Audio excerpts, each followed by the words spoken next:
Hi, I'm E.D. Lewis and welcome back to Nocturnal Reviews, and today I am doing the last of my Summer Spooks reviews for 2026. And in case you missed my previous video, my previous Summer Spooks review video, which was on The Only One Left, I'll have it linked down below. Always check the description, you never know what you'll find there. Thank you to everybody who took part in the event. You guys just made it even more special. And even though this is my second time making it an official event, it's still kind of scary doing it. So thank you. You never know how things like this are going to turn out unless you're just really, seasoned and stuff and have, like those big events that we like to take part in. So thank you so much. Like I said, today I'm doing my last review for it, and it's my very first Lois Duncan book. I do have another one right next to me, which is The Third Eye. Have not read it yet, of course, so I don't know what to expect from it. I think it's another thriller/horror book. I think it's later than today's. So today I'm reviewing I Know What You Did Last Summer.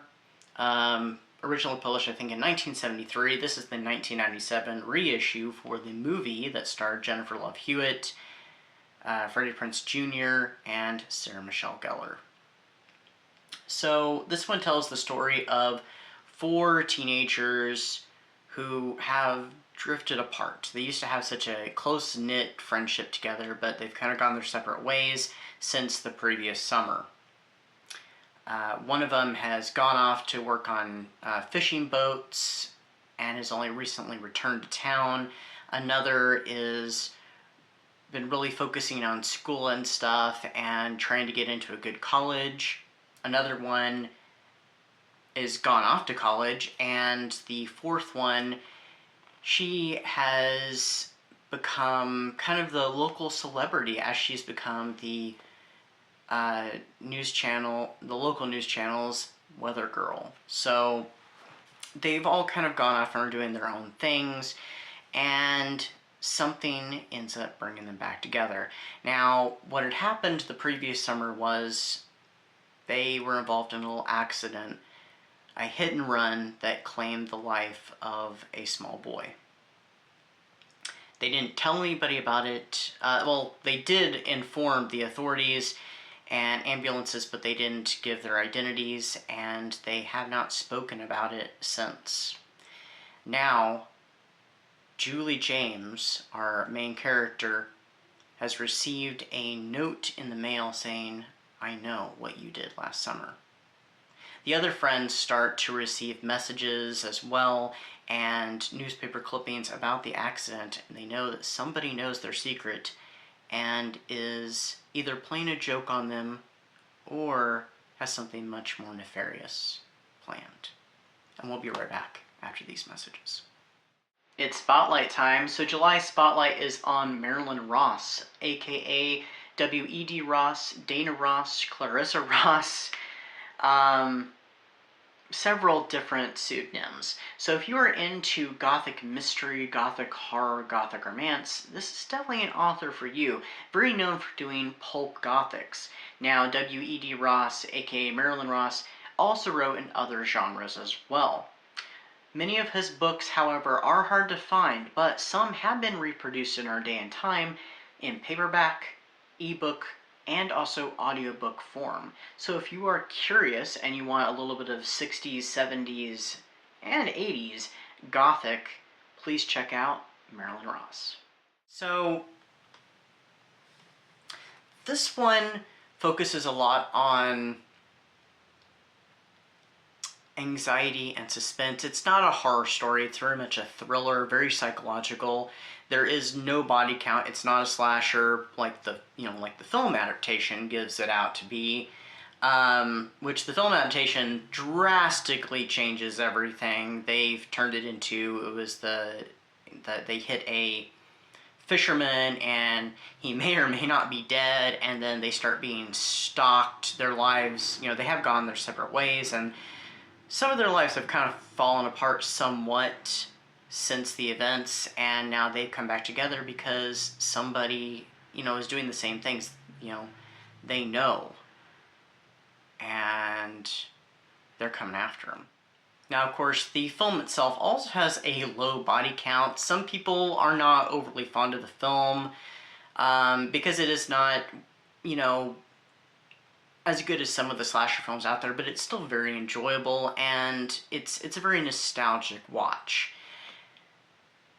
Especially, you know, riding on those coattails of Scream, which, you know, reinvigorated the slasher genre in the late 90s. So, and the script itself was originally written by Kevin Williamson, the writer of Scream. But beyond the characters and the situation itself, the story is, and the, you know, a version of the events that happened, it's so drastically different. Like I said, this one, it's very much about guilt. It's about the suspense, you know, being stalked by this anonymous person that's sending them notes and knows their dirty little secret. And, you know, that moral conundrum of what do we do? Do we, you know, keep quiet about it, or do we fess up to what we did and take the consequences? And, you know, very much they're already going through some consequences as it is, from feeling this guilt and carrying all this baggage on their back as it is. So, it's an interesting story. I greatly enjoyed this book. I honestly didn't know if I would really like it as much as I did. I figured I'd at least think it was okay, but I think it was very masterfully written. There is quite a twist involved, and it's definitely one I did not exactly see coming. I did have a suspect, but there were some things going on at play that I didn't realize connected the way that they did. That's all I'm going to say on that. So I think it was handled very well. Lois Duncan did a fantastic job. It gives me high hopes for the other book that I have by her.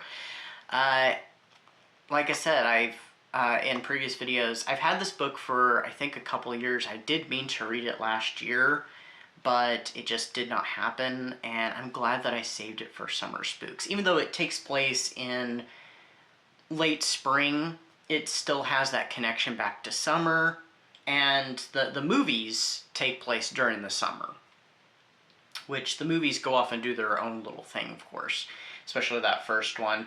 And of course, for Summer Spooks, I did watch 2 of the movies in the franchise. I still have not seen the TV show. I've heard not great things about the TV show, so I don't know if I'll ever watch it, but I definitely really enjoyed the book. So I did give this 5 stars. It was one of my favorites. This has been my second favorite read of Summer Spooks. So anyway, yeah. I'm glad also that I have the original text, even though this is the reissue from 1997. It is the original text from 73. In 2000 something or other, I don't know the year. I think it's early 2000s. Anyway, Lois Duncan did go back and she did update the book a little bit and add technology and stuff. So I don't know how much that changes the story or the details, but I'm glad that I read the original version as she intended it. So anyway, that's what I've got for you today. I hope everybody has been having a great and relaxing July. It has been keeping cool because it's been hot. It's been storming on and off, which has been raising the humidity, unfortunately. But all in all, I hope everybody is keeping safe, keeping spooky. We've been seeing some code orange stuff popping up in stores. And yeah, we're getting closer to autumn season, so, you know, at least then things can get hopefully cozy. But until next time, stay safe, stay spooky, and I'll see you then. Bye-bye.